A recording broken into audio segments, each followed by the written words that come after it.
From an undisclosed location high in the Hollywood Hills, it's time once again for the long shot. Come hell or high water, tonight's episode. It's just like riding a Tom Cruise. And now please welcome the host of the long shot, Sean Conroy.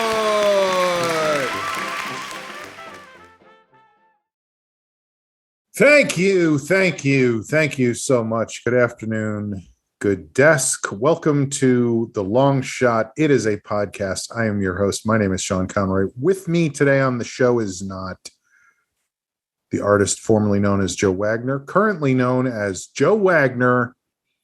You may have seen him on the side of a milk carton, but you certainly haven't seen him on our show. And of course, not here this week because he was here last week, Jamie Flom.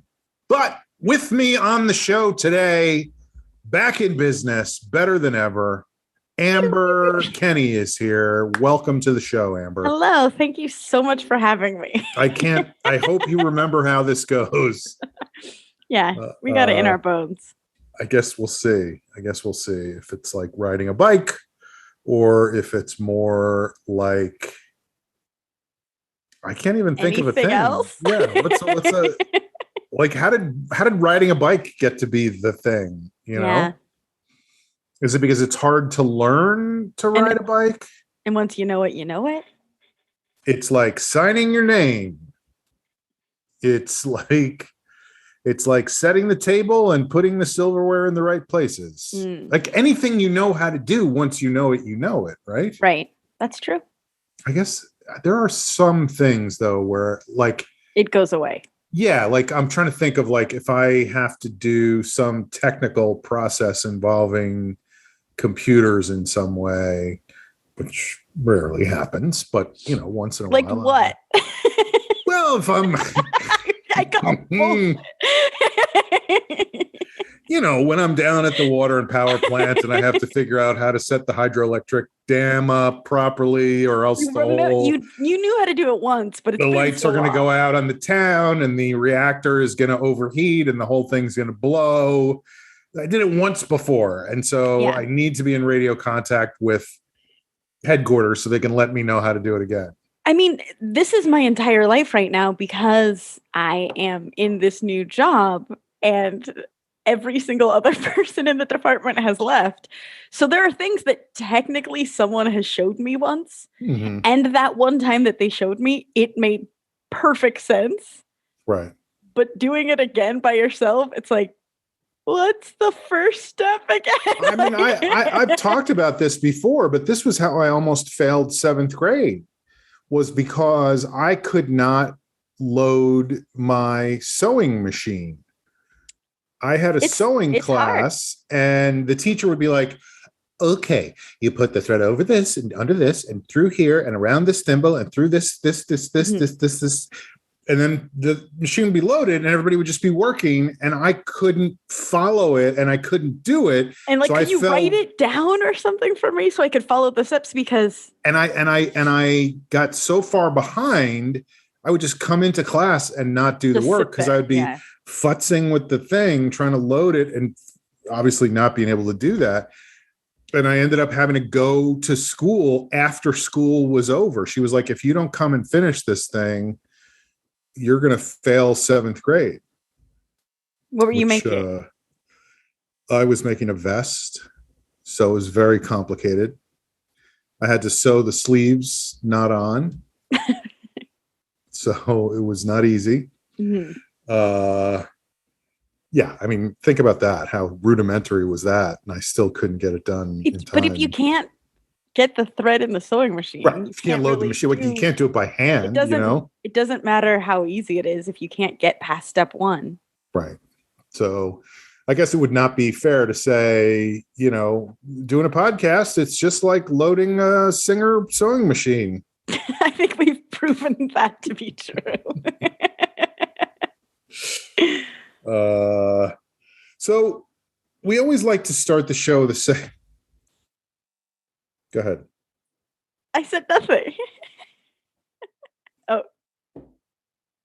No, I'm saying we always start with a segment we'd like to call checking in. Yeah. So just go ahead and do it. Yeah, let's get into it. Let's, we could do a whole preamble. We could talk about, I don't know what, like what's going on in the world, what's going on in our lives. The Olympics. The Olympics. It's so funny. I mean, we talked this a little before the show started, but I think it's funny to me. I was listening to a friend of mine's podcast today, and they had like a specific topic that the podcast was about. What's that about? And she had all these articles of like studies that had been done about the psychology of, she was like, okay, well, here's a study about it that says this.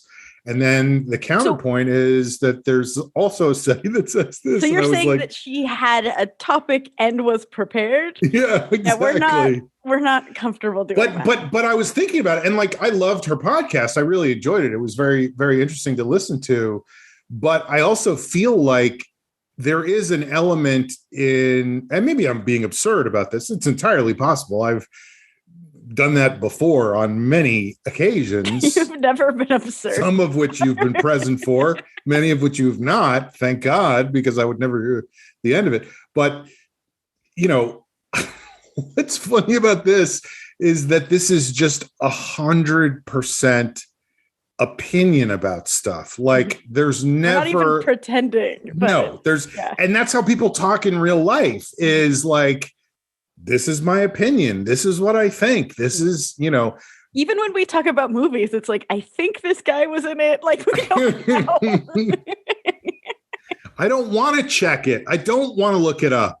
The old days. I want to go with my feelings. But yeah, so in a sense, I was like, oh, we could do something more specifically. I could come in like, well, the National Institute of Health says thus and such, but I don't think that's what people are here for. The people, yeah. Well, I guess we'll see. We'll see. So what's your opinion about your life right now? A lot has happened since we've last talked. 2 weeks. Yeah. So the last episode we recorded together.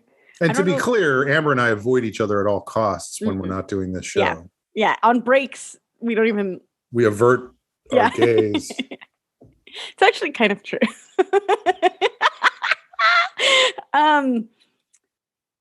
So last podcast we record on Thursdays. Behind the curtain. Cool stuff. And I think I talked about liking The Mole. And, you did, yeah, on Netflix. And I forget what else I talked about. I don't honestly listen to a lot of what you say, so. Perfect. But it was something surfacey. Mm-hmm. And I have a reason why. That day, so lunches on Thursdays is when we go to the one-on-one with Smudgy and this trainer that we hate. That's good. That's good.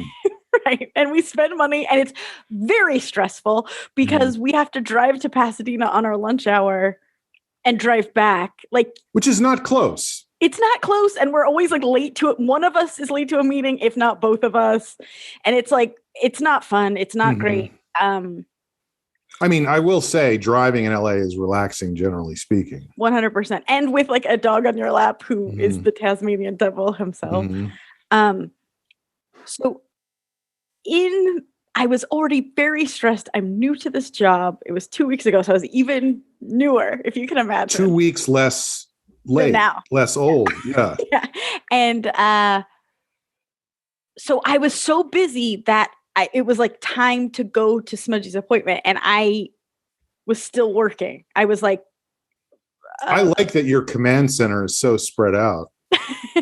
You're like, I had a lot going on, so I was trying to. Well, that's the directions that it was coming to me in my head. So I wasn't even like prepared to go, and so I just kind of grabbed my purse and left. And I'm just picturing that what I can't see, what you're looking at right now. Your command center is basically the bridge of the Starship Enterprise. Like there's just like this panel and this console and these buttons and this lever, and you got a lot of stuff. A lot of stuff going on. And it just says Universal across the top. DreamWorks. Across the bottom. But anyway, we go. I have Smudgy. I look in my purse. My wallet is not in there. My phone is not in there. So I just basically brought an empty purse. I'm already stressed out. We're on our way. And so I said, like famous last words.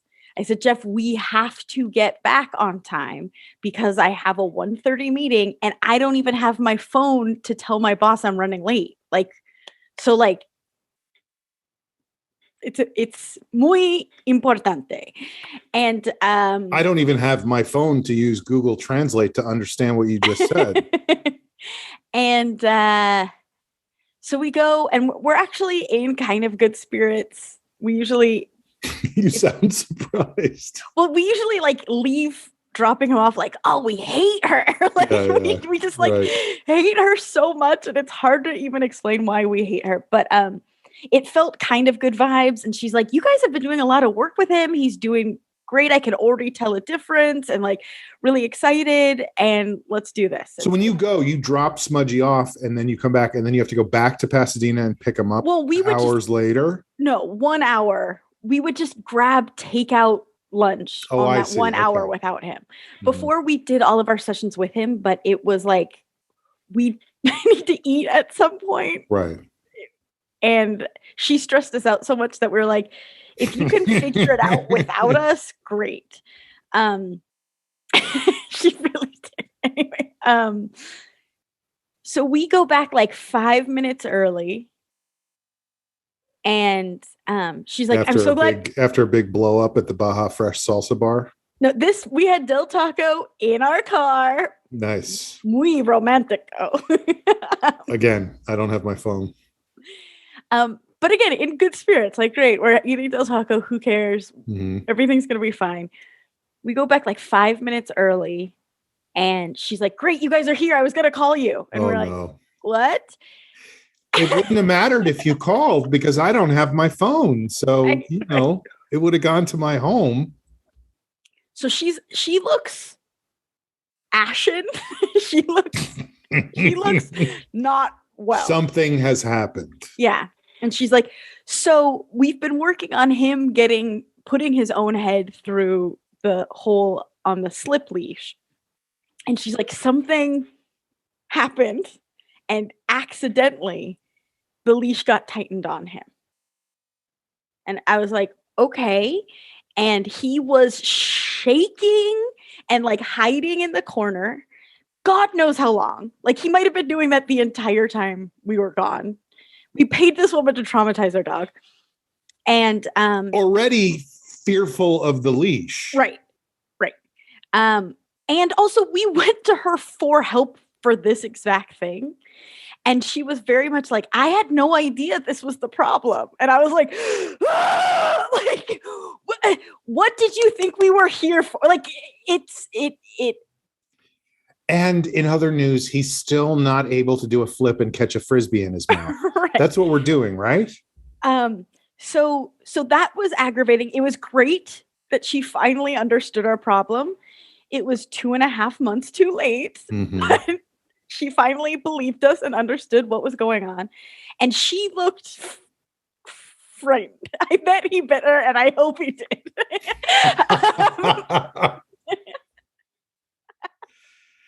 Good job, pal. I mean, I'm not happy about the leash, but you get to sit in the front on the way home. But he was unresponsive to treats. He wouldn't come out of hiding, just shaking still with the leash on.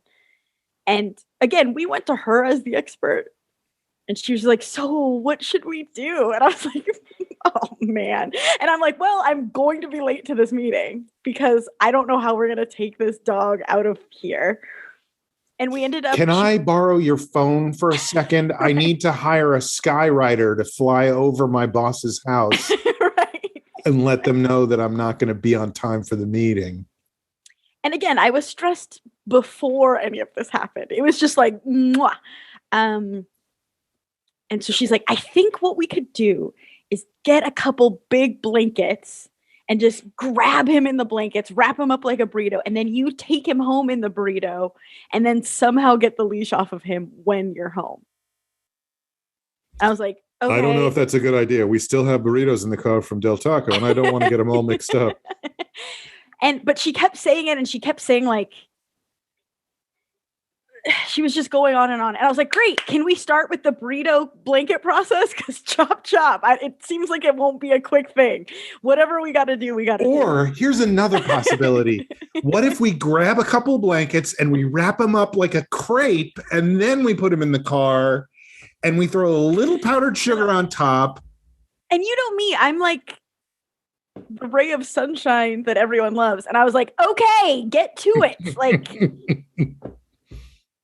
Jesus, I'm just trying to go through a variety of pastries. I don't want to leave anybody out. And what if we grab the blanket, and I don't mean to use the same term, but we wrap him up like a pig in a blanket. You see, like a dog in a blanket. Right. But he's a pig in a blanket, and we put him in the... Can we change... I don't like blanket twice in that, so can we change the verbiage of blanket in the original statement? Okay, let's say it's a quilt. We wrap him up in a quilt. I like that. He's a pig in a blanket, a dog in a quilt. Yes. So anyway, not to get too in the weeds about it, but we wrapped him up like a stupid burrito. Like, he looked like he got in a car accident. You know, like when you like wrap a victim up in a blanket, and he looked like those hilarious shows where there's like a mummy in a bed in the hospital who's just like in the next bed, and they're like, have you met Frank? And he's just like, ooh. No, his head was poking out still, but he just looked unhappy. Rightfully so. Yeah. He was already unhappy to begin with, and now he's a fucking burrito. And she's saying all this stuff about like how when we get home, how we can take the leash off. And her idea was like, so the leash is still on him at this point. Yes. There's no way to tightly. Yes. There's no way to take it off without some drama for your mama. Mm-hmm. And so she's like, you could slip another leash under there to loosen it. And I was like, lady, if you think I'm putting more leashes on this dog right now, like, you are out of your gourd. Like, your instincts are bad. Your instincts are bad. So we wrap up this dog, and keep in mind, Jeff and I the whole time are just like, okay, we got to do what we got to do. And then we're leaving. What if we take a blanket and we wrap him up like a bean in a gourd, like a bean in a gourd? He's a bean in a gourd. Bean in a gourd. Not familiar. I didn't say it was a thing. I'm making it a thing. Oh, cool. Change the culture. So pretty loose. It's a big blanket. So I'm the one who carries Smudgy. So I have this stupidly big, because there's 2 blankets wrapped around him, and I'm holding him, and she goes into his face and is like, it's gonna be okay, Smudgy, and he growls at her. I wanted to growl at her. I'm like, get out of his face. Like, let us leave. This is awful. And again, Jeff and I were just like, business. It is what it is. And as soon as we left, we both looked at each other like, what just happened? What was that? And so we're just driving home. Oh, she also said the phrase, I don't think this dog will ever go on a leash. Great. And, perfect. I forget. She said a couple other things. And then we told her that we had an appointment somewhere else for an evaluation. And she tried to talk us out of going to that place. So I was just like, we ain't going back. Why was she trying to talk you out of the other place? Because she didn't like that place, or just because, like, look, I'm telling you how it is. He ain't going to go on a leash. Okay. You could spend your money on another evaluation, but I think neither. I think she was afraid that the tactics this other place uses is too harsh. And I wanted to be like, lady, we might need harsh. Like, look at the reality that we're living in. You're scared of my dog, and you are a dog trainer. Like, to be fair, the other place is called Der Rottweiler Breaker. So yeah, that drive home was not fun. I showed up to the meeting like. Did you have to hold the dog the whole time? Oh yeah. Yeah. In a burrito. And then he somehow started wiggling, and just doing that, he loosened the the leash around him. So we were able to he wasn't happy about it, but we were able to just take it off before we even got out of the car all the way. Right. And then, of course, it's hilarious. The Dr. Jekyll, Mr. Hyde of it all. As soon as the leash was off of him, he's like, hey, what's going on? Any snacks? Like, he was like, nothing had happened. You guys keep mentioning burrito. I don't see one. Right. What's up? And so I run in. Again, I'm new to this job, and I've just no-showed for a meeting with my boss and this other department. I'm shaking. Meanwhile, the whole department is just sitting at a long table, and in the background, there's a clock just going. Yeah, and this is the great impression that I'm giving them on my way. Well, hello, Kenny. Nice of you to join us. And so I log on. I should have just not logged on in hindsight, but I logged in 15 minutes late, like shaky, like my voice is cracking, and they already did my update without me. So again, that's why I shouldn't have joined. And then they're like, oh, let's show this video that should be airing soon. It's in support of the Clear the Shelters program. And so they played this video of just like people loving on their dogs. And I was like, I'm not okay right now. Like, this is too. Are you taunting me? Like, literally, like, still had my purse around me. Like just had run in from that. And so as soon as that meeting was over, I was just hysterically crying. Like, I was like, I think. All right. That was a wonderful video. Now let's take a look at another presentation called The Beauty of Burritos. That would have been fine. Anyway, that was all I was supposed to tell that much shorter because that wasn't the story I was going to tell you. Holy shit. I feel like we should take a break and then come back. And Are you serious? No, I'm kidding. So that was 2 Thursdays ago. And that's why I joined the podcast and I was like, I can't talk about this in a way right. that is you were still, it was still processing. You were, tragedy is comedy plus time. And you only had the comedy. You didn't have the time to get into the tragedy of the story you just told. And what that incident, I'm not listening to you. It's very apparent. What that incident proved is that it is impossible to explain to people the situation with Smudgy. She had been working with him, this trainer. That seems crazy to me. Like, I don't understand that. And she didn't understand. What I mean is, on the podcast, I understand that people are like, just put the leash on your dog. Like, and I would if I could. It's not, it is bigger than that. And just trust me. Like, right.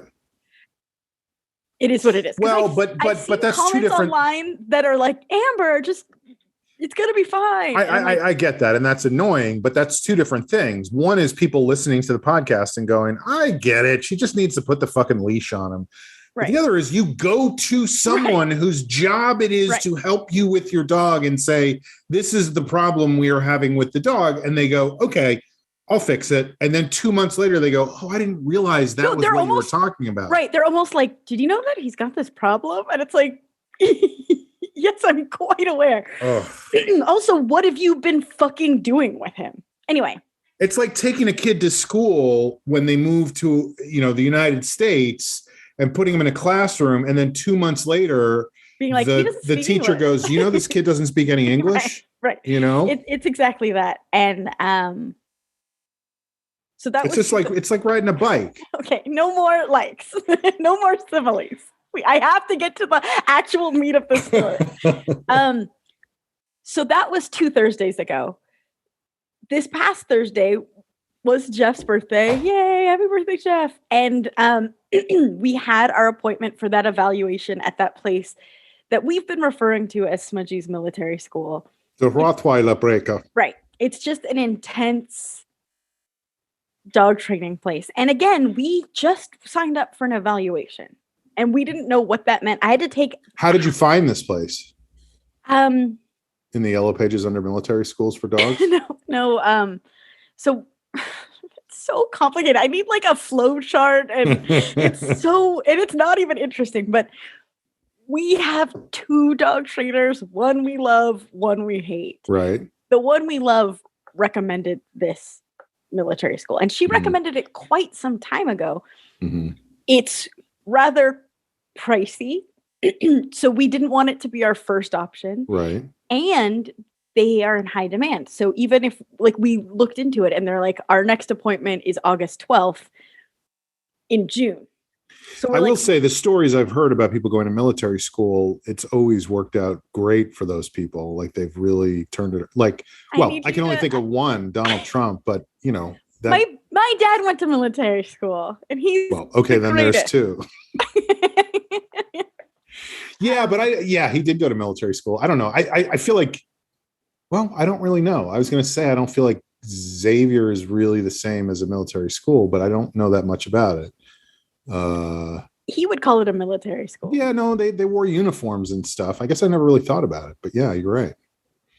I guess it is a military school, but it's not a sleepaway camp school. No, no, it's a commuter military school. Yes, which I guess exists. I don't know. I guess so. So she recommended it. In fact, the one trainer that we love. She kind of has stars in her eyes around it. Like it's her dream to someday work there or go there, or it's like Harvard for dogs or something. She's like Sean Penn and Tom Cruise in the movie Taps. Like they're students at the military school, but they don't want it to close because they want it to be forever. That this place. We're still doing similes. We talked about that. I mean, it's Tom Cruise and Sean Penn. That's if you're gonna do a simile, let's do it with big movie stars. Huge, the biggest. Yeah. So. Again, it's like riding Tom Cruise. So I think we made this appointment in June, but we were hoping that maybe we could solve the problem before then. But then it's on the books because we didn't want to keep pushing it by 2 you had a long wait period no matter what, so you might as well sign up early, and then if things work out before then, you can always cancel. Exactly. And again, the only time that we could get was the middle of the day on Jeff's birthday. So I took a half day off of work, and it was very like happy birthday. And we both, we were saying it feels like when you're waiting for news from a loved one in the hospital. Like it wasn't a fun day, right? Because I'm sure that's not 100% the truth, but we were getting closer and closer to feeling like this was our only option. If they can't help us, no one can. Right. Darkness, etc., etc. Like Princess Leia, like, help me, Obi-Wan Kenobi. You're my only hope. You are addicted. You need a 12-step program. So anyway, the time comes, we get in the car, we go. It's in Thousand Oaks at 3 p.m. on a Thursday. Perfect. So we're in traffic. We're stuck in traffic on the 101 with a dog, and he was so sweet. He was so good the whole drive. Until just cuddling with me and just really, really sweet. And then we get there and, had to figure out where to go. As we pull up, he has his head out the window and the people who work there are like, he's so cute. And we're like, we know, but it's, anyway. So we go and we have our evaluation. Turn around. You don't need us. He's too cute. We have our evaluation with like the head honcho of the dog. Dr. Schmellenberger. Right. You can call me Dr. Schmellenberger. Well, I will say there is no one will listen to this, but I just don't want them to anyway. But Dr. Schmellenberger, I was listening to a podcast the other day and they were speaking of our organization. Dog trainers are all like cult leaders. Yeah. Because they have to be They get it right. They get it right. They have to, force, but also dismissive of anyone who believes differently of them. And so like they have this like disciple quality that is very strange to me.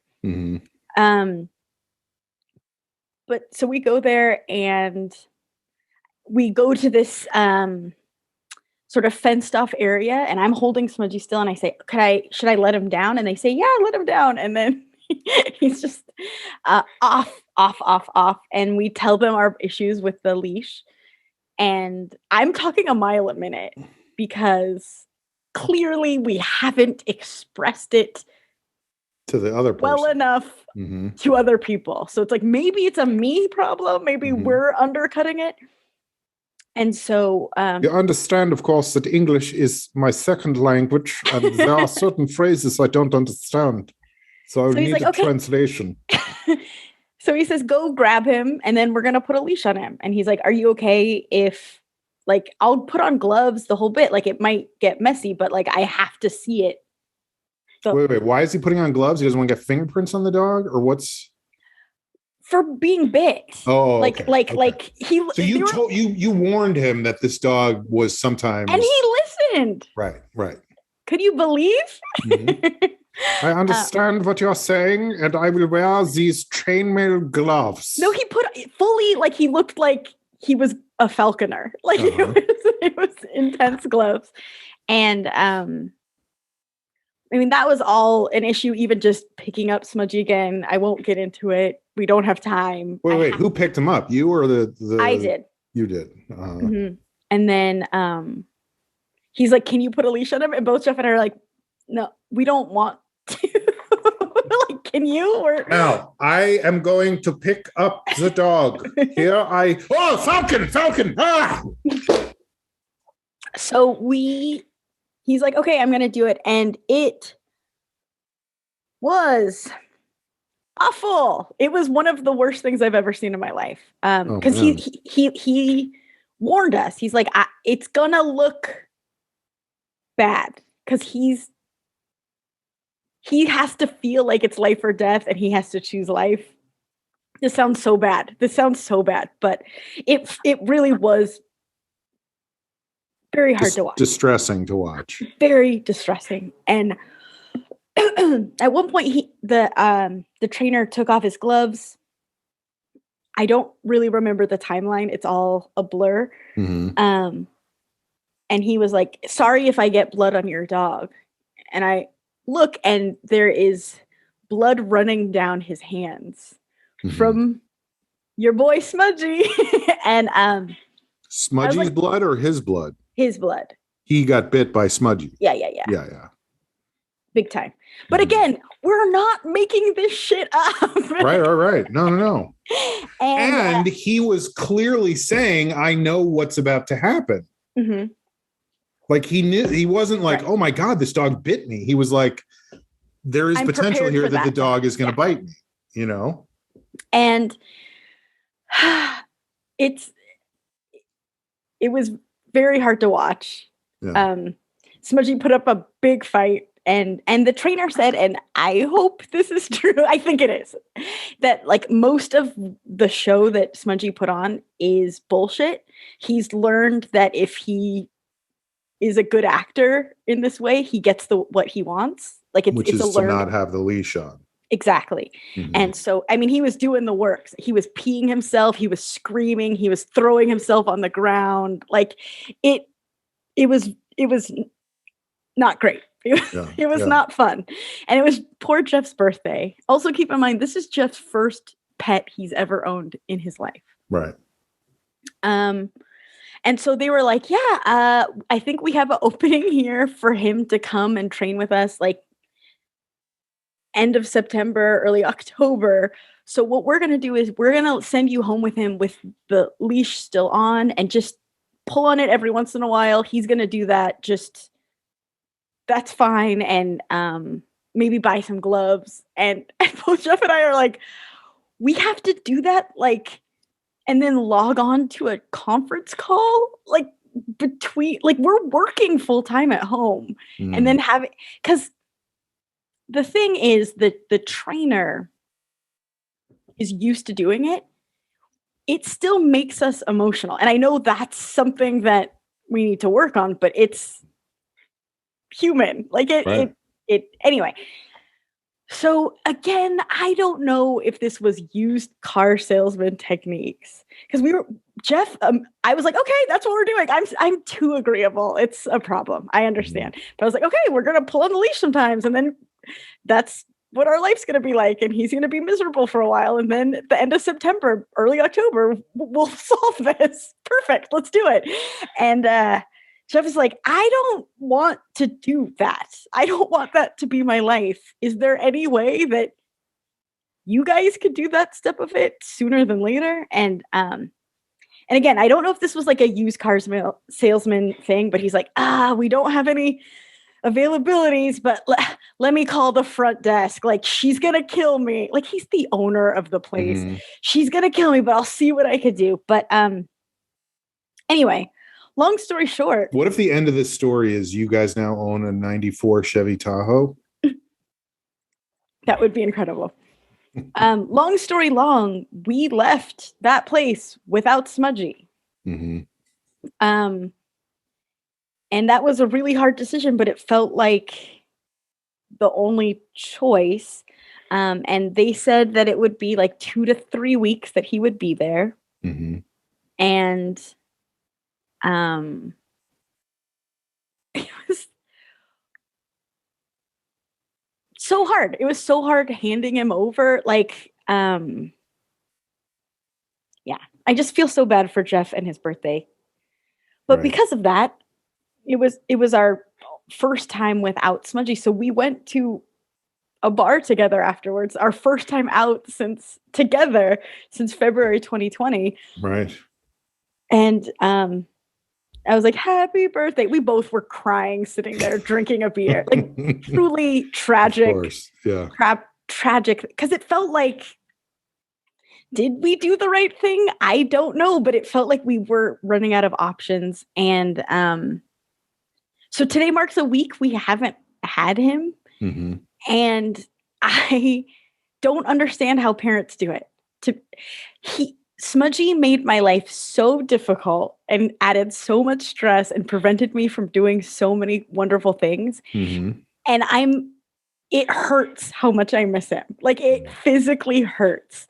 Like, our apartment feels big and quiet and weird. And so it's been a tough adjustment. I feel like we're just now kind of okay.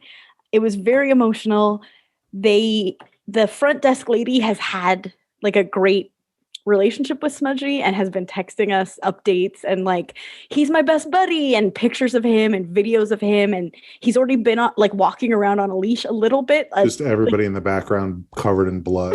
Right. Just like the tiniest bit he was walking on a leash. But even that, it's like great progress. So I think we did the right thing. We're going to need to get second jobs because it is the Harvard of dog training schools. Right. But hopefully. But think about the networking that goes on in a place like that. Oh, when Smudgy comes out, he'll have his pick of jobs and careers and, you know. But I'm hopeful that we have a future with him now. Right. So that is the yeah. I mean, I think from everything you're saying, it sounds like you're describing it accurately when you say like you tried a lot of things, you know, and I think technically we could have done exactly what that trainer was telling us to do, but we don't have the tools or the skills. Like, I would hate to make things worse instead of better. Right. And you wouldn't know, like you would be doing it and you wouldn't know if you were doing it right. And the dog would be going crazy. I mean, it is like a child, like everybody says, oh, just do this. And then it's like, well, I don't know that I can do that. Like, I'm trying to think. I can remember somebody, who the hell knows where I even heard this, but I remember hearing somebody having a conversation about sleep training for a child and like, oh, you just let them cry. Like they scream and cry, but you just leave them alone and they're fine. And then the other person was like, but I don't think I can do that. Like right. And who knows who's right and who's wrong? I certainly don't, because I would just, right. Close the door and turn up the music and let the child, but what kid? Well, and I'd argue that probably different kids need different things. The idea that there's like a universal one way is right. silly. So it's been an emotional time. Yeah. And with Jeff getting older too. Right. Well, and it's also weird because I finally had to tell my boss that all of this was going on. Right. But it sounds insane. Like, sorry, I'm really stressed out. Like, my dog. You took your dog to Harvard? Yeah. Like, is this like that movie where Joe Pesci went to Harvard? Stop using similes. Well, and also the fact that we've become such an LA cliche that like our entire life revolves around our dog. Mm-hmm. But I don't know. I mean, yeah, that is certainly an LA cliche, and it irritates the shit out of me when you see people with their dogs in the supermarket or whatever. But I also think that's a totally normal thing when you get a new dog, is to try to figure out, like, how can we function as a family with this dog? And it's not working. So what do we do to make it work? As opposed to like, well, whatever, we'll just, put him in a closet and hope for the best or whatever. Right. And we're trying to take full advantage of this time we have now and like do the things that we haven't been able to. So, we've gone to the beach, we've gone out to restaurants. I know that there's still El Taco twice in one day. Right. But just like, this is encroaching on my parting shots, but we hosted some people. Tease Louise. Oh boy. And Jeff was like, oh, like, shh. I was saying we should get this, and this. And he's like, oh, should I run out to the store? And I was like, we can both go. We haven't done that in a long time, but we can both go. And he's like, oh yeah. So I don't know. We're adjusting to the fact that life is more convenient, but it's also a little sadder. And hopefully going forward, it's going to be convenient as well, but less sad. Right. Right. No, I think we'll be able to do things with him. Right. In theory. So how much longer is this going to go on for? That's the tough stuff. They like have our dog like held with ransom. But they said probably at least 2 to 3 weeks. But they could say like, oh no, this is going to be 2 months. I don't know. But I think at some point we're just going to go visit him because I'm going to go insane. Right. Little smudge. It's tough. I think what you said is true. Like, it's different for different. I mean, certainly this is not the journey that every pet owner goes through. And so credit to you guys for being determined and sticking it out and figuring it out, Yeah. I mean, we've done some thought experiments about what the future could hold. And he's our dog, he's our dog. So as hard as it was, this is what Jeff kept saying, as hard as it was to give him to the folks at that training site, like, at least it's not rehoming him permanently. At least it's not a pound or, that I don't know if I would come back from that. Right. There's also real problems in the world, and I know that. And I'm just talking about my dog, but it is what it is. Yeah, come on. Haven't you heard about what's going on in the world? Yeah. No, it's a lot. It's a lot to deal with. So we'll see. I hope. Fingers crossed. Yeah. I mean, I've heard really good things about the Rottweiler breaker.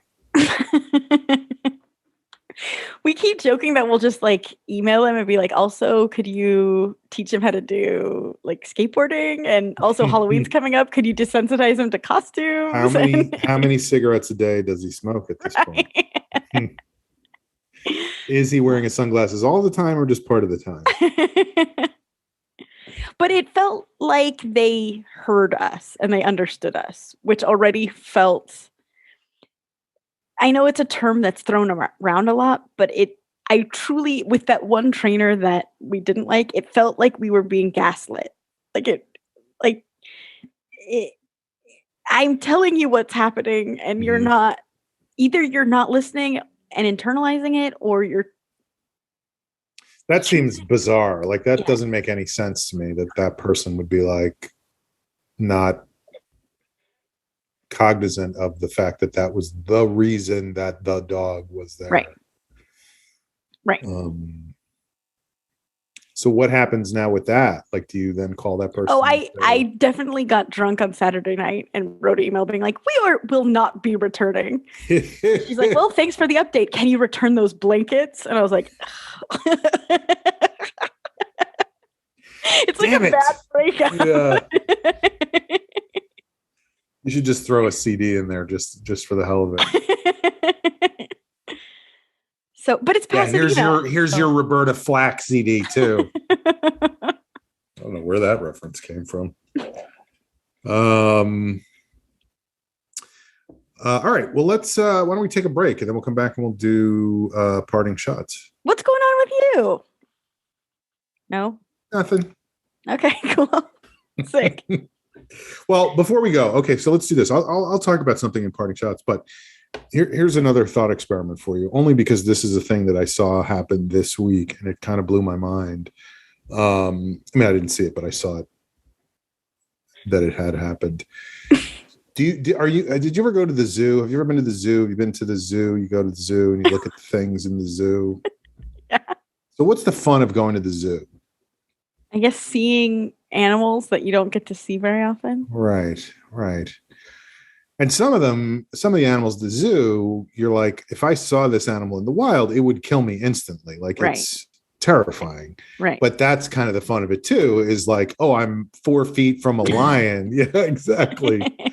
I'm 4 feet from a lion and it can't do shit to me. Yeah. So there was a story in the news this week, and I don't remember, again, here we go. I don't have any preparation for this. I have no reference point to any of this, but these people were at the zoo for somebody's birthday, not Jeff's. It was their own person's birthday. Okay. Or maybe it was, I don't know. Maybe they were there, like, hey, it's Jeff Wattenhofer's birthday. Oh, there? I'm here. Okay. For some reason, I started fiddling with the microphone. Yeah, don't do that. Don't do that. He was like melting down. So they got a special personal tour to the alligator.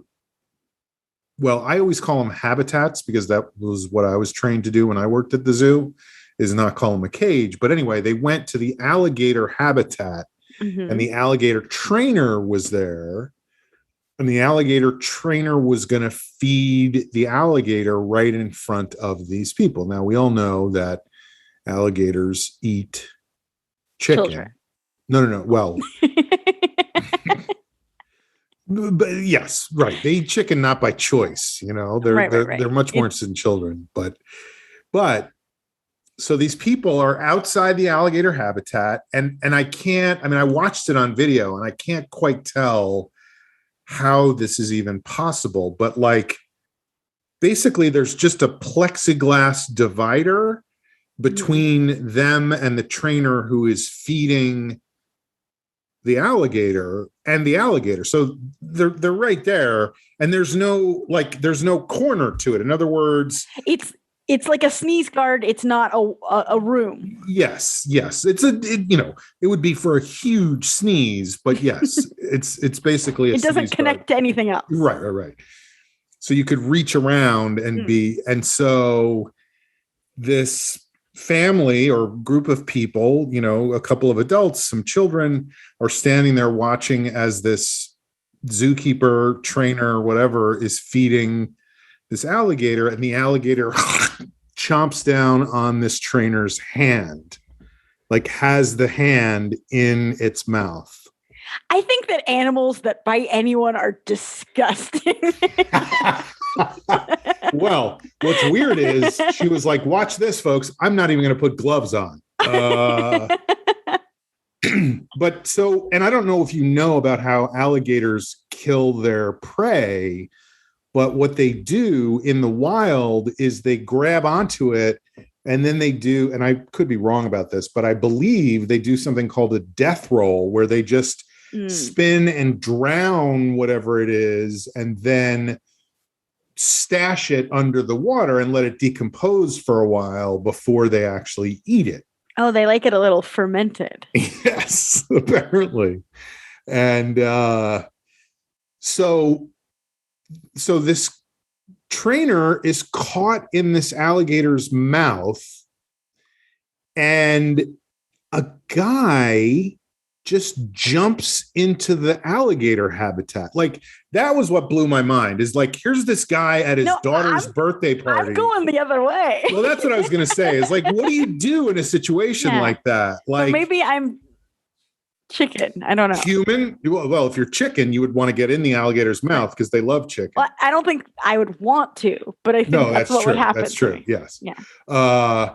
But this guy and because what can happen, she said this afterwards, the trainer said this afterwards, is like, it's very shallow. It's not going to drown her, but the instinct for the alligator is to roll.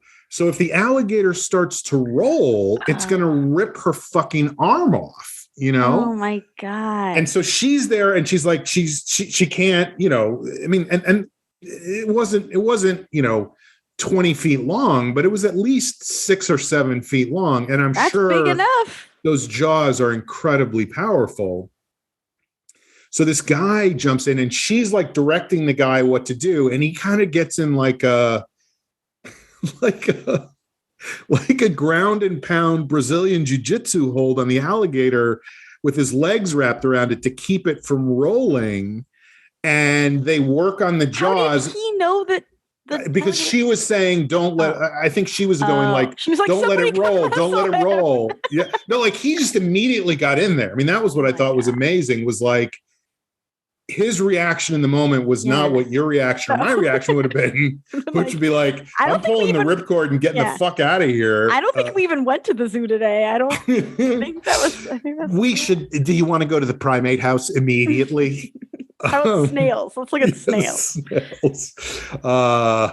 But anyway, she kind of directs him, and he gets, and they eventually get, and by that time there's other trainers coming in, and they get the jaws off the alligator, or off her hand. And, they showed the hand, and it was disastrous, but at least she still has her arm, and she's still going to have, stitches, but not reconstructive surgery or anything. But I just, whenever I see something like that, I'm always kind of blown away by people's courage, that somebody, I mean, here's this guy who's like, well, I guess I got to take these kids to the zoo because, why not? Let's go see what's going on and see the alligators get fed. And then all of a sudden he's in the fucking tank with the alligator.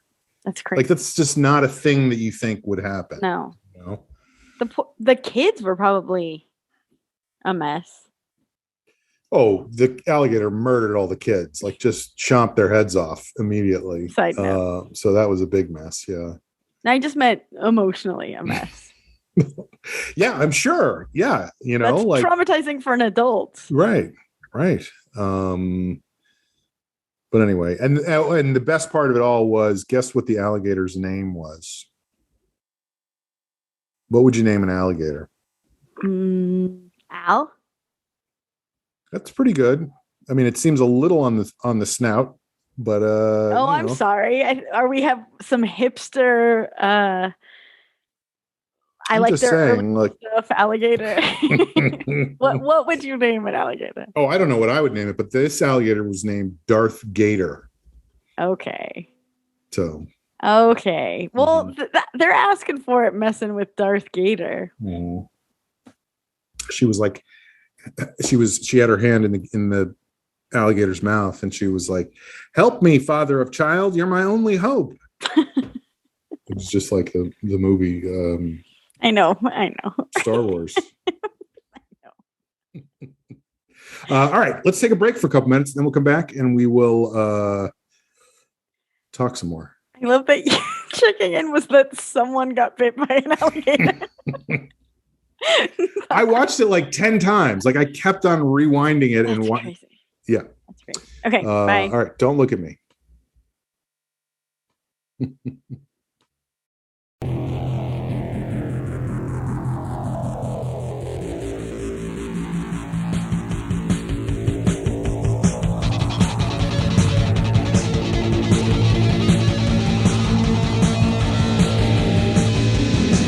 Hey everybody, well, Amber and I are out partying during the break.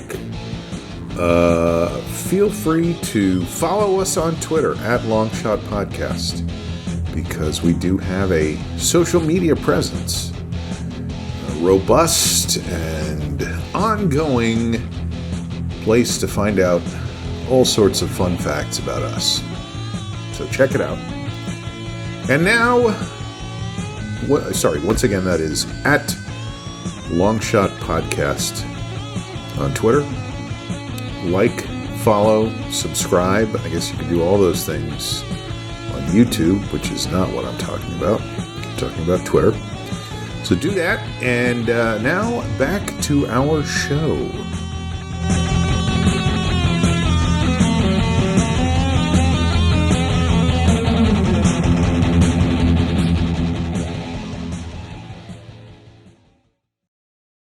Welcome back. I'm still getting used to all this stuff. So it's time for a segment on the show that we like to call Parting Shots. I'll go first. Here's my parting shot. Did you hear that somebody got bitten by an alligator this week? Oh, no, I already talked about that. No, I had jury duty this week. Holy crap. Yeah. In person? In person. Whoa. I got called in. I started having to check on Monday and I didn't get called in until Wednesday. So I went in yesterday. And it was a little crazy, only because it meant that I had to go into this building and like get on an elevator to the 15th floor with a bunch of other people. And that was weird, Mm-hmm. It was weird and stressful. I'm not going to lie, because that's not something I've done in a long time. Everybody was masked, which was great. But I still felt it, and when I say I felt it, I felt the little virus spiky things going up my nose. That's how it happens, right? You feel it like they crawl. You know how the virus kills you, right? It does a thing called the death roll, where it spins you around and takes you down under the water. Hope some kid's dad is there. So it was a criminal case. Whoa. Yeah. That's what you want. I mean, you're joking, but I think you're right. Like I was like, this is interesting. Mm-hmm. It was the defendant was representing himself. Ooh. Which is always a bad idea. And it was like I was sitting there listening to him and going, this is not going to go well for this guy.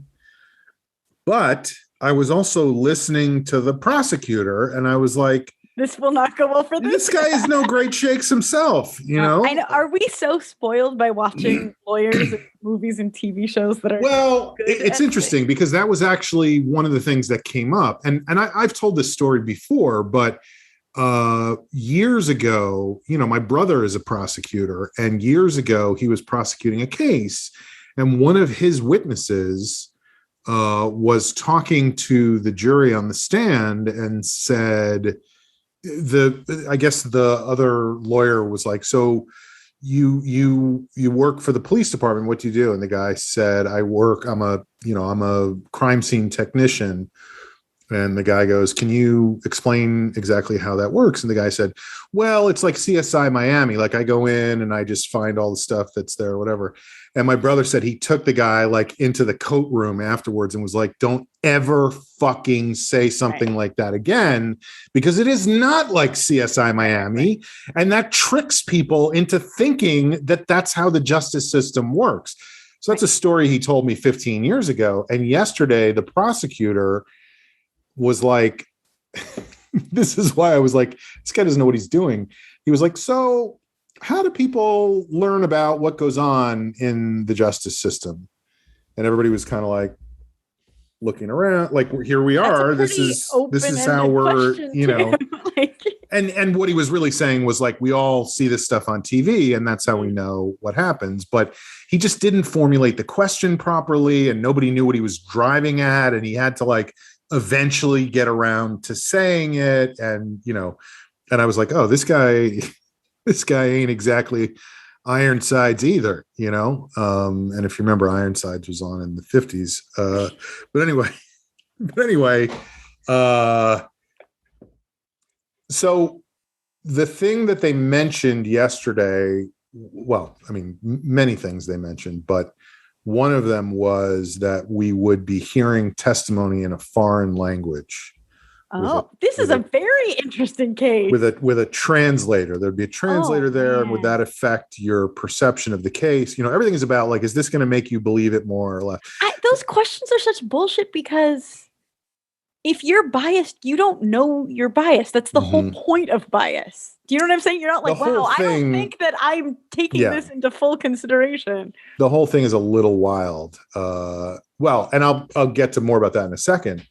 But anyway, they were going to hear testimony in a foreign language. And my sense of it was, and maybe they said this, but I don't quite, there's a lot going on. And also it felt like they were kind of feeling their way through it a little bit. Like the judge kept forgetting certain things. And there's everyone's out of practice. Yeah. But also like you have a juror number on your summons, but then you also get a number when you go in. And then you have a chair number that you're sitting in.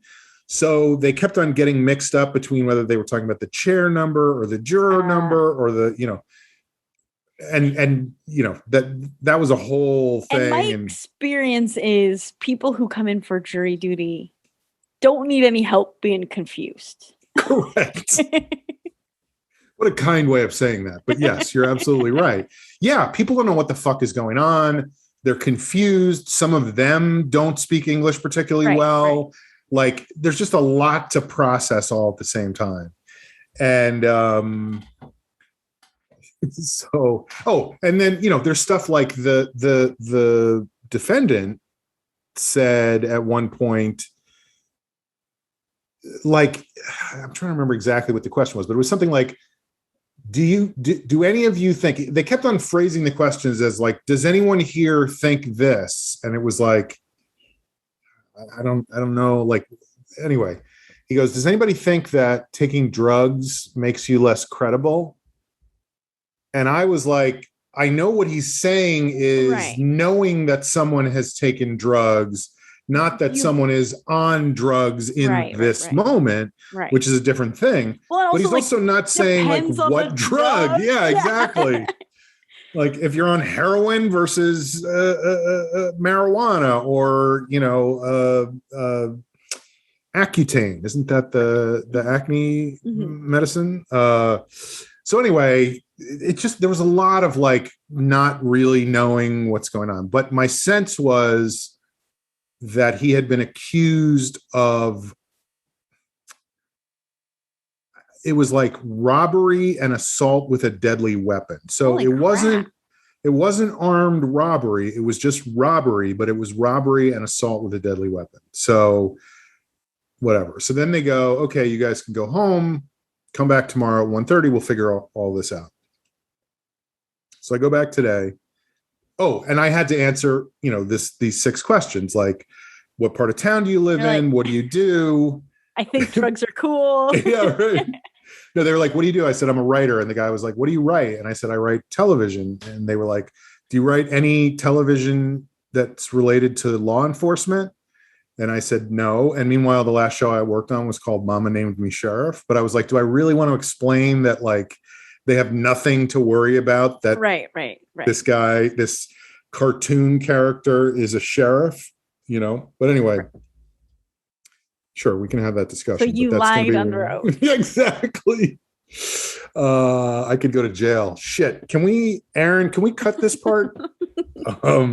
Drugs are bad. What do you want me to say? But I also said, I had to say, because they say, do you have any friends or family that are in law enforcement? And I said, yes, my brother is a prosecutor.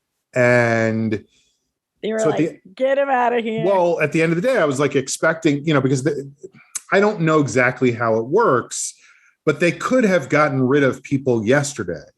And so they said to both of them, like, do you want to get rid of anybody? I mean, they didn't say it like that. Like, do you want to nix anybody? But they both were like, no, I'm fine with everybody. And so they're like, let's just get this over with. Today, I go back and they had clearly done, like yesterday, I would say there were probably 20 of us there.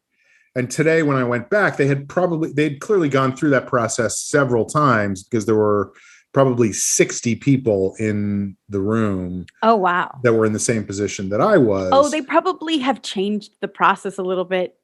Maybe because right. Like separating everybody. Right.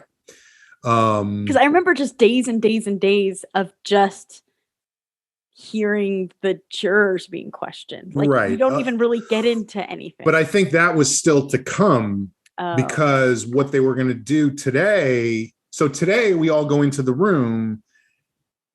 courtroom I'm talking about, not the living room. I'm so familiar with it. I just call it the room. But so there's 12 people sitting in seats 1 through 12, which are the jury seats. Men? Are they angry men? Some of them were unhappy. I don't know if they were angry. Were there some women too? 12 angry people of multiple genders. Experiencing the wide variety of the human experience. Right.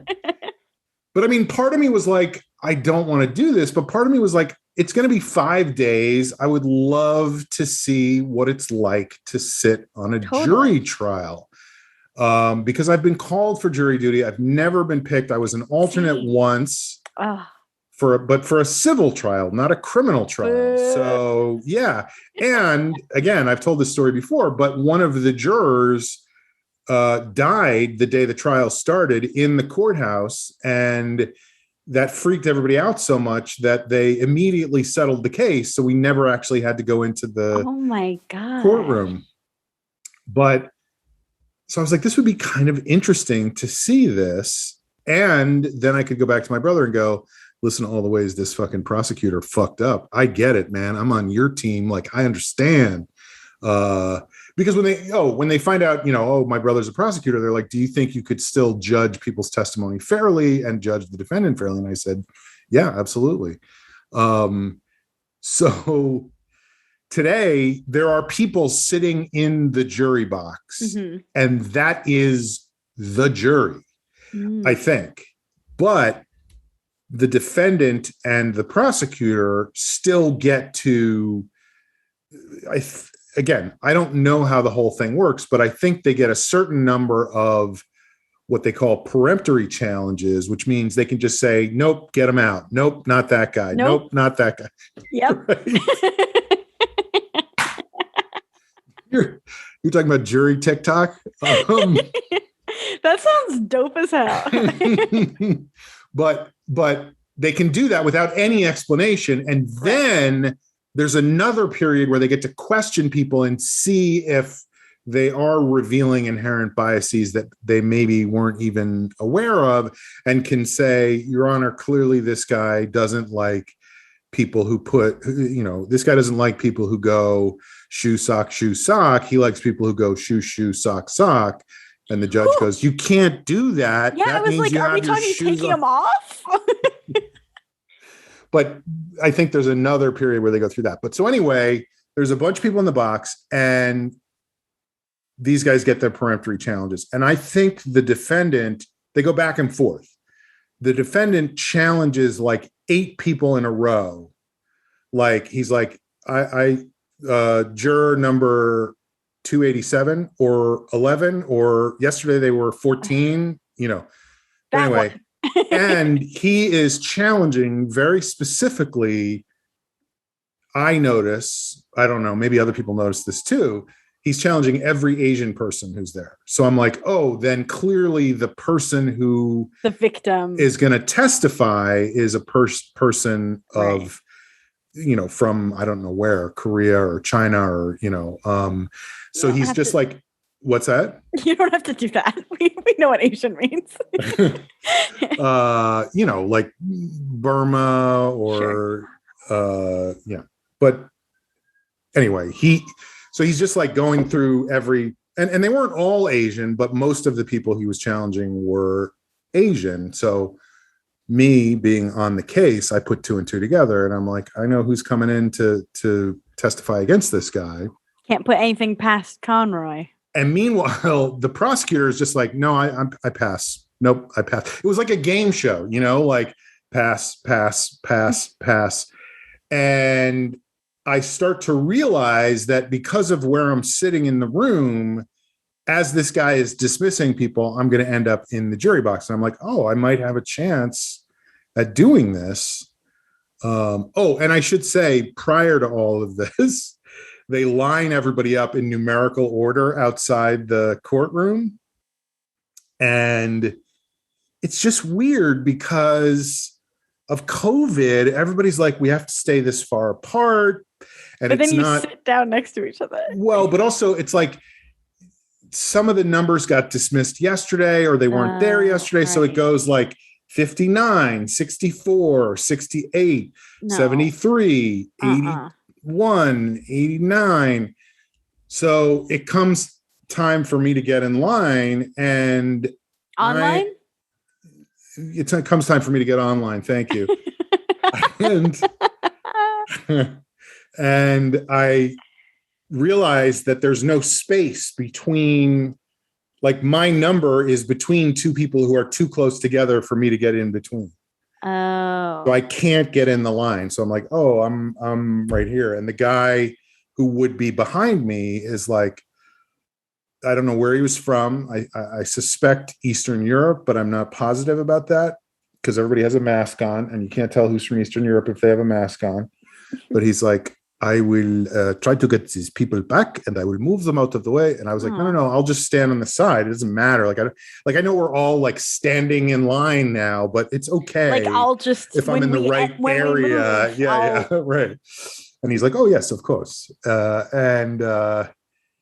So that guy and I had like a little exchange, and he was like this little compact older man. Like he just seemed very distinguished to me, like a character out of like a spy novel or something, like some guy that, you meet him in Vienna and he's got like papers in his briefcase or something, So anyway, I go in.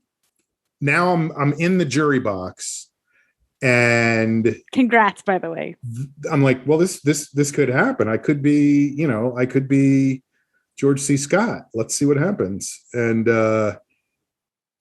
the prosecutor immediately goes, juror number, whatever it was, juror number 80, you can step out. Like I was his first peremptory challenge. So the prosecutor didn't want me there. Yeah. Oh, which I thought was really interesting. You were the first person he challenged. The first one. Yeah. Whoa. And I was like, so that means ultimately I will never sit on a criminal case because of the fact that I have a connection to the prosecutor's office, because you could call your brother and say, is this guy being an asshole? And they could say yes.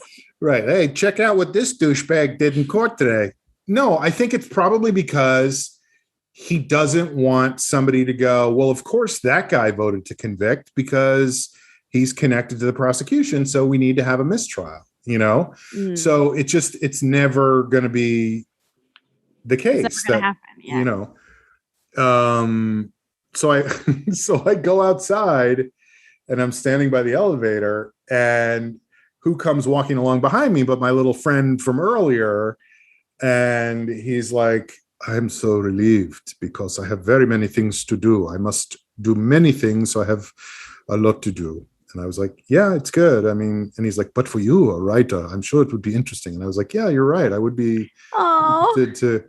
So then, so then we get on the elevator, and he's like, but you have many things to do also, I'm sure. And I was like, yeah, I do. So in a sense, it's kind of a relief. And so we're standing in the elevator. It's the two of us and then this woman from another floor. And he just looks at me and he goes, would it be presumptuous of me to offer you my congratulations? And I go, no, absolutely not. And may I offer them in return? So it Who was is like this Like, hilarious little weird conversation, so formal and dignified, yeah. like so anyway, it was just a funny exchange. I also just like the idea of someone who would be upset. Like, do not congratulate me right now. Would it be presumptuous of me to offer my congratulations? He sounds like someone you should just follow around. Yeah, well, and like I said, to me, he was like somebody out of an Eric Ambler spy novel from like 1930s. You know, he was the Greek in Constantinople or whatever. So like he's leaving that elevator and going to a hotel downtown to cut someone's throat in their room and then disappear into a crowd. You know, because he's so unassuming. So anyway, that was my jury duty experience, and it was just interesting to realize that it will never happen. Yeah. And then I went down, because you have to go to the jury pool room or whatever the fuck they call it, and say I've been dismissed, and they do your thing. So I said to the woman behind the counter, I was like, so how long? I mean, the certificate you give me, what is that, like 5 years? And she just started laughing, and she goes, 12 months, honey. I was like, okay, that's fair enough, honey. Yeah, right. But it was also, in a way, it was just kind of nice to get out of the fucking house, Yeah, I could see that. So that was my parting shot. You got any response to your parting shot or whatever? I've always wanted to do jury duty, and you've done jury duty, haven't you? Didn't never we talk about selected. That at one? No. Yeah, I mean, to be involved in a trial. Yeah. Right. So my parting shot. Mm-hmm. This is huge news. In any other week, this would be checking in. This headlines. Would be headlines. Trumpets. Yeah, the smudgy of it all just sort of changed smudged everything. Mm-hmm. Oh. Darth Vader. I saw my parents. Oh, great. I saw my parents since the first time since, again, February 2020. That's when the world stopped for shut me. Down, yeah. But they are in the United States. They came up, I think, a week ago. It truly doesn't matter. Mm-hmm. And they're staying with my So by the time this episode comes out, it will be a week and a half ago or 2 weeks ago almost. Yeah. Mm-hmm. They're staying with my brother, but they came up on Saturday and they spent the whole day in our apartment. And were you guys there? Yeah. Mm-hmm. Well, that's why I was like, we should have some like snacky stuff and drinks. Now I get it. Yeah. That was the tease I did earlier. Mm-hmm. And again, before, Jeff was like, well, just he was saying like, make a list of specifically what your parents like. And I was like, I could just come. And he was like, oh, whoa, that's crazy. Or both. Like sometimes I like to go into the store with a list so I don't get distracted. Right. Well, this was if he was shopping without me and doesn't know. Right. No. I get that. But I like to be like, stay on task when I'm there. Because otherwise I'm like, I know I want Chex Mix, but do I also want Cheetos and Flaming Cheetos? And what about Ritz crackers? It's a lot of sodium. Well, I'm deficient. I like salt. I'm judge-free zone. But yeah, it was really surreal to see them. They walked up in their masks. like I haven't seen them in Yeah. person in a mask, and I haven't hugged them in a very, very long time. And Any mask flair? they looked great. Mm-hmm. They both look great. My in Jeff's words, my mom doesn't age, and fingers crossed, I have Right. mostly They her say that kind of genes. stuff is genetic. Yeah. Because she looks incredible. She's 75, and Right. like I know people who are 20 years younger than her that look like grandmas, and she doesn't. Right. I don't know. But yeah, it was just so fun to hang out with them. They immediately both it was actually kind of like a funny reversal of the stereotype of like young people hanging out with old people, but I guess my brother has very spotty internet. So Mhm. they both immediately were like, "What's your Wi-Fi?" and like got on their iPad, got on their phone, like checking their like everything. I was like, "Good to see you." And we ordered a bunch of Thai food because that's the kind of food in Mexico they haven't had in forever.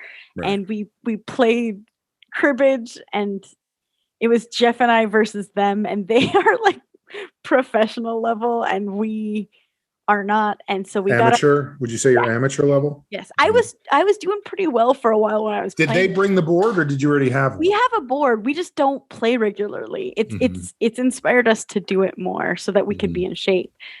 But we got our I don't even know how to play cribbage. handed to us. We got our asses handed to us. It's a game with a board, and there's a skunk line. So if you beat someone and they haven't even passed the skunk line, it counts as winning 2 games. Right. We got skunked once. We lost just fair and square the second time, and then we got skunked a second time. So by my count, that's 5 losses. Exactly. Well, you played a 5, so it was like, well, there we go. Okay. That does not sound like you acquitted yourselves well. No, it wasn't a great showing, but it was so great to see them. And because Smudgy wasn't there, and they have a dog named Cinco, who's this big dog, they're like, we were concerned about Cinco and Smudgy meeting, but since Smudgy Cinco is the dog's name? Mm-hmm. I thought you said Stinko. Stinko and Smudgy. But since Smudgy isn't there, can we bring Cinco? And we were like, sure. But so it was really weird 2 days after we sent Smudgy away to have boarding Cinco school to have Cinco in the apartment. And I wish I had my Google Translate. I would know what the name meant. It means 5.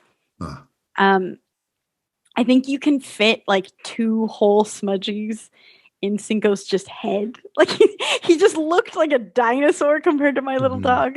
Right. And he was so good. I was also like, oh, this is how dogs can be. Like I kept forgetting he was there. He was just so quiet and so sweet. And it was fun because I was like, does he want treats? We got treats for days. He was simultaneously taking up way more space and way less space. Exactly. That was exactly it. He's much older too, right. but yeah, it was I'm gonna see them again on Sunday. We have like a full family reunion at my brother's house. But I don't have much, I guess, interesting things to report, but it was just they had never even been in this apartment before. Right. And it was fun. I probably talked about Smudgy too much, but I was like, this is normally where we walk Smudgy, and that's Smudgy's toys, and that's Smudgy's bed. I hear he's in military school now. It's my mom said it's kind of like having a kid who has to go to rehab, where there's like, it needs to be done and it's the right thing to do, but there's also sort of a level of shame involved, even though there shouldn't. It's funny that you say that, because I will honestly tell you that's exactly what I was thinking when you were describing your feelings of dropping him off there. Yeah. But that's what it's like to be a parent who has to put a kid into a situation that they don't want to be in. You Right. know? It's tough. Right. So yeah. And that is my parting shot. I got to see my parents and it was great. It was Fun. It was really, really great. Cribbage. My dad also took a nap. I guess that's just what people do. By the way, I've become addicted to naps over the course of this pandemic. I'm not joking that I mean, I've already discussed that I don't have good sleeping habits right now. Oh, right. And have not for a year and a half. But well, you weren't a great sleeper. No, I've never before. been. Yeah. But I will say most days I reach a point where I'm like, you know what? I'm going to go down for 45 minutes. Well, and then sometimes it goes more like it's like I'm going to go down for 45 minutes and then I'm going to hit the timer off and go for another 45 minutes. Ooh, that's luxury. Mm-hmm. Yeah. No, at one point my dad's like, I need to take my siesta. And I was like, oh, do you want my bed? Like, how does this work? And he's like, I'm fine right here. And he just laid on the couch. Mm-hmm. And I was like, well, where do we go? And my mom was like, he's fine. We could just keep talking. He won't even notice. Like, it's a little obtrusive. That's wild. Yeah. But okay. Yeah, that means he's really gotten a lot of practice at this point. He can just I'm jealous of people like that, that they can just. My grandfather was like that. Like he would just take 20-minute naps. I mean, this is not when he was older, obviously he had a lot of problems. And I'm talking about when he was like 65, he would just be sitting and just all of a sudden you'd look over and he would just be asleep for 20 minutes and then he'd be like perfectly fine. Amazing. And I was like, God, I wish I could get to that point. And I have. Or no, I haven't because I actually go in and lie down on my bed, and you put on PJs and a sleep hat. I don't take PJs off. I'm not ever not in PJs. Sure. I have oh, this is gonna make no sense. Oh my God, you're not kidding. So yesterday I was I guess this is part of my parting shot, but well, it's called parting shots, not parting shots. Oh, so. I guess I have two more things. Okay. I was very cuddly. Have you ever been like medically cuddly? Where like I couldn't, I was like, I can't work today. I'm too cuddly. Like I just needed to be like cuddly. And so I kept my PJs on and I didn't leave the house because normally I go for a walk or something. Had you gotten those blankets back to that person because you could just wrap yourself up like a burrito? No, that was like gross. I was like, Jeff, should we wash them before we return them? And he was like, no. But yeah, I was like medically cuddly yesterday. But my final parting shot for all listeners who are excuse me, are you Amber's husband? We've run a number of tests, and I'm sorry to report that she's medically cuddly. I was sitting on the couch, and I was just like, I'm too cuddly right now. Like, I can't. I'm medically cut. I think because I miss cuddling with Smudgy, but that's a whole other thing. But for listeners who live in California, and for listeners who live in California only, I know what you're going to say. We currently have an election going on. What the fuck is that? Like, what is that? What a waste of money. It doesn't make any fucking sense on any level. Vote no on the recall. Just vote no on the recall. Vote no on the recall. No on the recall. That is my final parting shot. What did they say? It's costing $275 million to do this recall election. And have you seen the ballot? I have it right here. Yeah. It's like 3 pages of candidates. There's 40 Republican candidates. Just random fucking assholes hoping that somehow they will end up governor of California.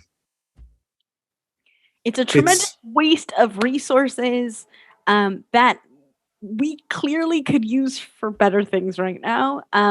But it's already happening. So please vote no. Please vote no.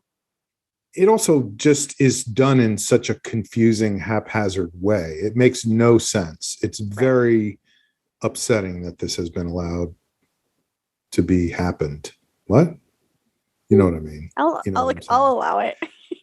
I was also thinking today, I was like, God, governor is a weird word because you're running for governor, but it is a gubernatorial race. Like where did gubernatorial come from? You know? It's cool. It's better. I wish I could be a gubernator. Yes, I am running for gubernator. Yeah, I mean, that does sound cooler. Gubernator. It's way cooler. Mm-hmm. All right. Well, folks, this has been another episode of The Long Shot, and we appreciate you guys listening. Thank you for being here. I guess we'll see you next time. Love you, Smudgy.